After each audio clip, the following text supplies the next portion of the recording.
Demikian mungkin yang dapat saya sampaikan. Selanjutnya saya persilakan kalau masih ada pertanyaan.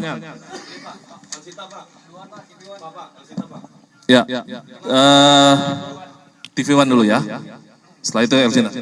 Silakan mungkin dari Dirkrimum bisa menjawab. Izin Pak Duhan dari TV One, sebetulnya dapat dijelaskan apa kendala dari pihak kepolisian untuk menemukan Peggy Setiawan, mengingat kasusnya 8 tahun yang lalu dan baru dapat ditemukan saat ini. Dan lalu seperti apa update untuk pengejaran kedua DPO lainnya Pak? Terima kasih. Baik, terima kasih pertanyaan dari TV One. Terkait mungkin pertanyaan pertama nih, pertanyaan paling banyak kami terima. Kenapa kok lama? Yang pertama bahwa pasca kejadian PS ini kemudian meninggalkan kampung halamannya, dia pergi ke Katapang sebagaimana tadi dijelaskan oleh Pak Kabid Humas. Di sana dia tinggal satu kos bersama ayah kandung dan ibu tirinya. Namun PS tidak mengenalkan diri sebagai anak kandung daripada ayahnya. Di sana dia mengaku sebagai keponakan, demikian juga bapaknya mengenalkan kepada pemilik kos bahwa PS adalah keponakannya. Hal ini dikuatkan dengan keterangan pemilik kos yang sudah kita minta keterangan. Demikian juga nama sudah diganti, bukan lagi PS tetapi menggunakan nama Robi. Yang kedua, kenapa kita sulit untuk menemukan ini, bahwa tidak ada satupun pelaku lain yang berani menerangkan bahwa PS itu ini orangnya. Padahal mereka tinggal di satu lingkungan, bahkan ada teman sekolah ataupun teman bermain. Jadi kenapa kesulitan kita selama ini seperti itu? Karena memang saksi yang berani menerangkan itu belum ada. Akhirnya kita ajak bicara para tersangkanya sudah vonis dari hati ke hati, mereka menerangkan bahwa PS adalah ini orangnya. Sehingga kami bermudah untuk melakukan pelacakan. Itu kira-kira. Yang kedua, betul.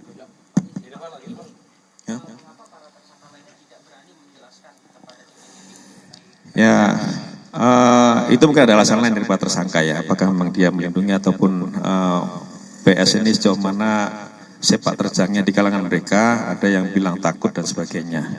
Jadi ketakutan dari mereka saja, tidak berani menerangkan PS ini orangnya. Sehingga itu mempersulit kita untuk melakukan pelacakan. Dan menurut keterangan dari kepala lingkungan atau RT di tempat tinggal di mana PS berada juga, manakala PS ini pulang ke rumah juga sering menggunakan masker sehingga berusaha mengelabui lingkungan. Nah, dia kemarin pergi dari Cirebon sekitar tanggal 15-an ke Bandung menggunakan masker juga sama menurut keterangan dari kepala lingkungan yang ada di Cirebon. Yang kedua apa tadi? Ya, Elsinta dulu, nanti coba Elsinta. Saya dari Elsinta. Waktu penyidikan di awal, waktu proses persidangan terus penyidikan, kenapa para tersangka ini atau terduga ini mencabut keterangannya? Itu yang satu. Ya. Kedua, satu dulu ya, Oke. Kenapa para tersangka ini mencabut keterangannya? Ini memang ada instruksi dari kuasa hukum. Jadi semua tersangka diperintahkan untuk mencabut keterangan. Bahkan di persidangan terungkap bahwasannya kuasa hukum mendatangi salah satu saksi, ini terungkap di persidangan, untuk mengarang cerita terkait dengan alibi para tersangka pada saat itu. Jadi tersangka ini diminta untuk mengarang cerita bahwasannya mereka ini pada saat kejadian itu tidur di rumah Pak RT. Dan itu sempat Pak RT terangkan, namun pada akhirnya dia cabut sendiri. Bahwasanya para tersangka pada saat kejadian itu mereka tidak tidur di rumah Pak RT, melainkan besok malamnya setelah kejadian malam Minggu, jadi malam Senin, kemudian mereka itu tidur di rumah Pak RT. Itu benar. Jadi Pak RT waktu itu sempat mengaku bahwa mereka tidur, akhirnya dicabut pada saat sidang, dan itu menurut keterangan dari para saksi itu adalah permintaan dari kuasa hukum tersangka dan keluarganya. Berarti nyambung ya ketika waktu penyidikan termasuk waktu fakta persidangan bahwa ke-8 tersangka ini melakukan penganiayaan terhadap petugas. Terkait penganiayaan, ini rekan-rekan sekalian, pada saat itu memang ramai di Facebook bahwasanya mereka disiksa. Tetapi pada saat pemeriksaan muncul bahwa itu juga dilakukan oleh sesama tahanan.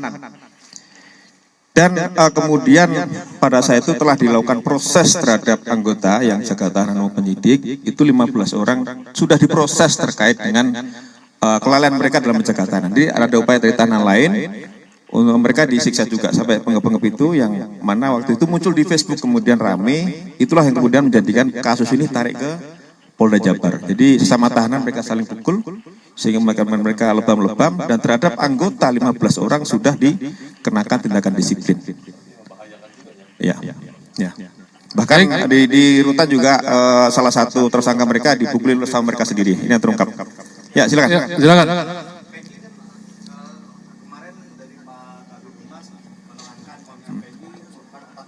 Ya. Jadi memang PS ini merupakan otak pelaku. Jadi ketika mereka kumpul-kumpul sesama geng motor, karena mereka dibilang monreker, mereka manakala ada kelompok ekstasi yang lewat di jalan itu, mereka sering lempar dengan batu. Itu yang terjadi. Nah, pas ada kejadian, PS mengajak salah satu tersangka lain untuk mengejar korban ini, yang dia sampaikan bahwa saya ada masalah dengan itu. Kejar. Nah, masalah apa sedang kita dalami. Kemudian dikejar berdua sampai dengan di jembatan layang, dipukul korban sampai dengan jatuh. Kemudian dibawa korban ini satu motor dengan satu tersangka lain dan jadi satu motor berempat. Yang korban Eki taruh depan, didudukkan depan joki, kemudian joki, di belakangnya ada korban yang wanita, Vina, kemudian di belakang lagi adalah PS. Di situ dibawa ke kebun kosong, baru yang lainnya rame-rame mengikuti mereka. Jadi yang menurut keterangan salah satu pelaku juga bahwa yang melakukan persetubuhan terhadap Vina yang masih di bawah umur pada saat itu sudah dalam kondisi pingsan. Yang melakukan persetubuhan pertama adalah PS, kemudian diikuti oleh tersangka lain, kecuali satu yang memang di bawah umur tidak ikut melakukan persetubuhan. Jadi perlu saya tegaskan di sini rekan-rekan bahwa tersangka semua bukan 11 tapi 9. Sehingga DPO hanya 1. Untuk itulah kami selama ini meyakinkan bahwa 5 keterangan berbeda dari tersangka itu ada yang menerangkan 3. Ada lagi menerangkan 3 dengan nama berbeda. Ada yang menerangkan 5, ada yang menerangkan 1. Setelah kami melakukan penyidikan lebih mendalam, ternyata 2 nama yang disebutkan selama ini itu hanya asal sebut.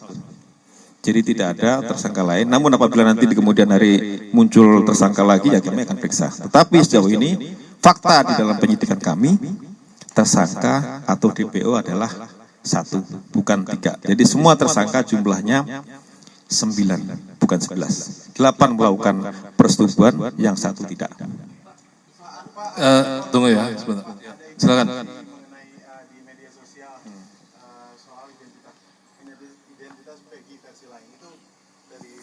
Ya, bahwa kita yakinkan PS adalah ini.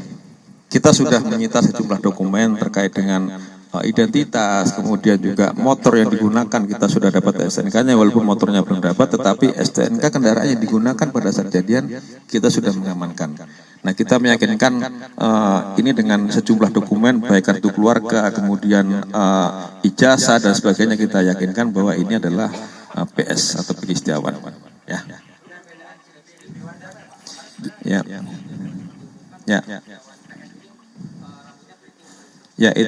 Itulah namanya juga ciri-ciri kan, semua bisa menyebut ciri-ciri. Itulah kami kenapa tidak memasang foto, karena tadi itu keterangan berbeda-beda dari tersangka, maka kami tidak pasang foto, juga tidak berusaha membuat sketsa. Manakala nanti perbedaan sehingga masyarakat juga tidak berasumsi bahwa PS ini siapa sih. Kami yakinkan dulu, yakinkan bahwa PS ini dan bahwa DPO berapa? 1, bukan 2. DPO tidak ada, itu asal sebut nama pada saat.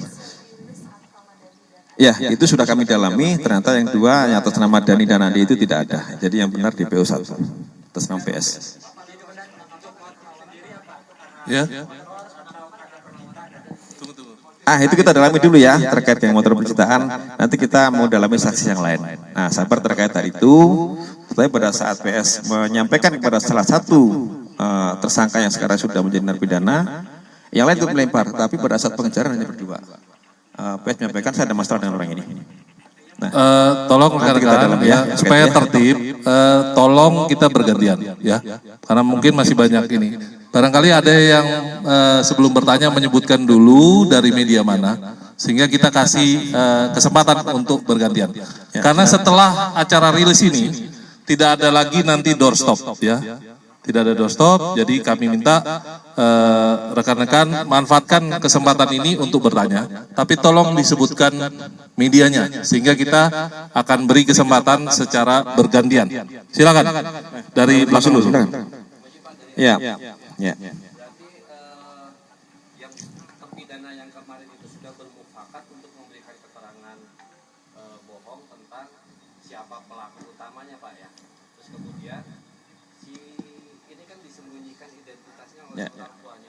Apakah orang tuanya kemudian akan diseret karena menyembunyikan barang bukti? Ya, terkait memang tersangka lain memang tidak mau menyebutkan Egi itu siapa, Perong. Nah, baru terungkap kemudian Egi yang di hadapan rekan-rekan sekalian ya.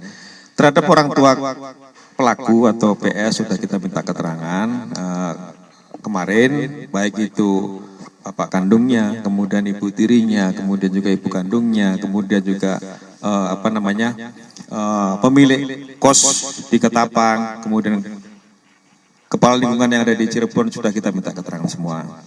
Terkait apakah nanti bisa kita pidanakan tidak, sementara masih kita lakukan analisa dulu terkait dengan keterangannya diberikan oleh orang tuanya. Jadi silakan rekan-rekan juga di situ ada pasal 221 ayat 1 maupun 2, silakan nanti kalian rekan-rekan pelajari ya. KUHP. Ya, terjawab ya, silakan. Ya. Dari mana?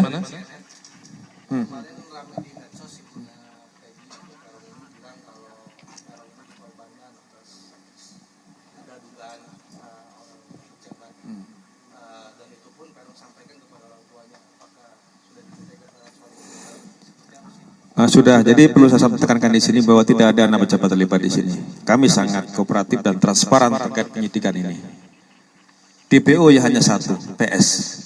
Terkait dengan apapun yang disampaikan itu terserah silahkan, tetapi kami tetap berpegangan atau berpatokan kepada fakta penyidikan.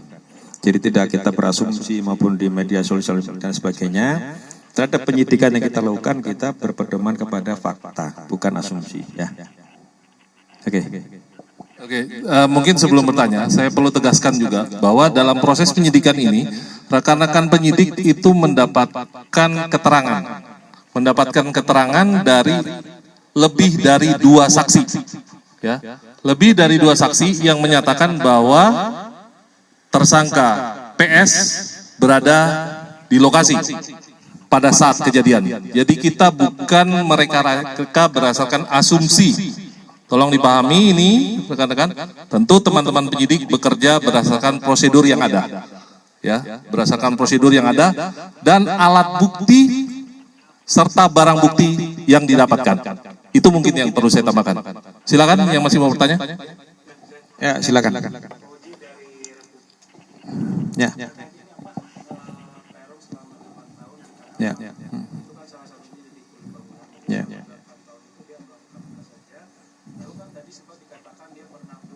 Ya, Cirebon, ya.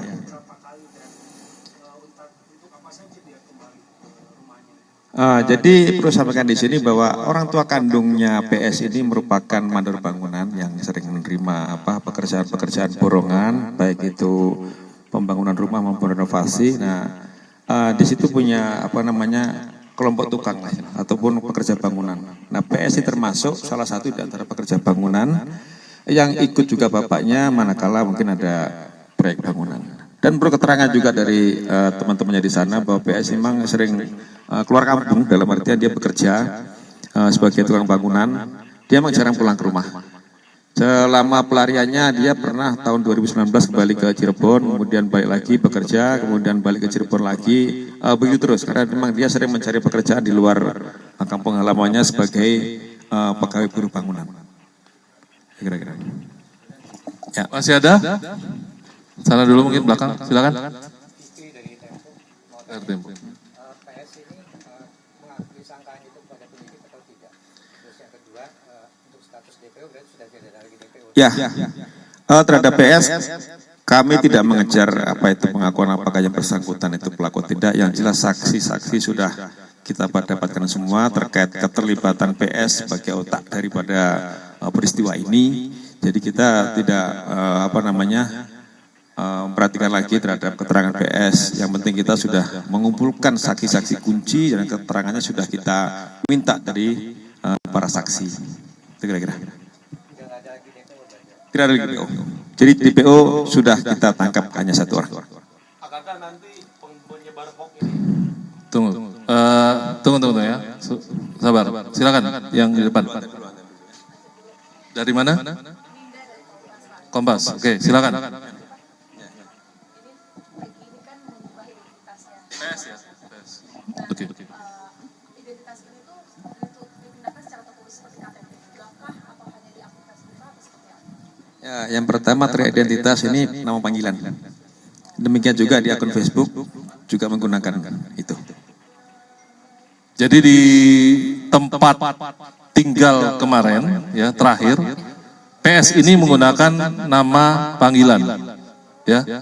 Jadi ada menyebutkan Robi Irawan termasuk kepada tempat kosnya. Bapak kosnya juga tahunya Robi. Kosnya menyebut Robi Irawan. Dan yang bersangkutan ayah kandungnya juga mengenalkan PS ini sebagai keponakan, jadi bukan anak kandung. Padahal yang bersangkutan adalah ayah kandung dari PS, namun mengenalkan yang bersangkutan sebagai ponakan dengan nama Robi Irawan. Itu mungkin penegasan dari saya. Silakan yang masih bertanya, tunggu ya, gantian dulu, mungkin masih ada yang belum? Ya silakan. Dari mana?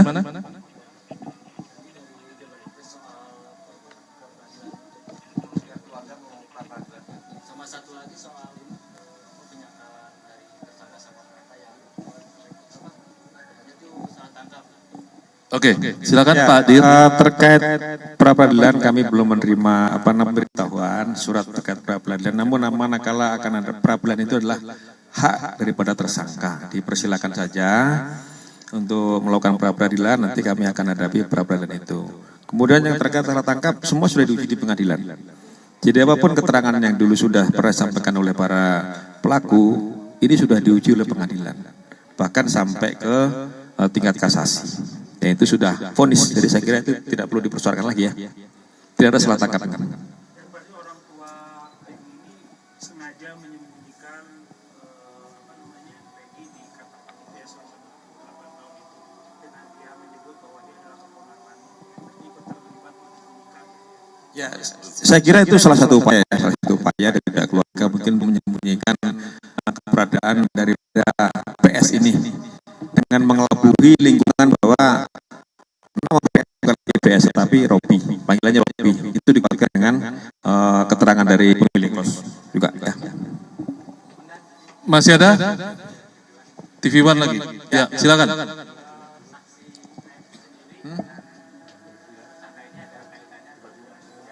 Ya, seperti yang rekan-rekan lihat di media mungkin di televisi bahwa AF sudah juga memberikan keterangan. Nah, AF dulu juga salah satu saksi kunci peristiwa ini.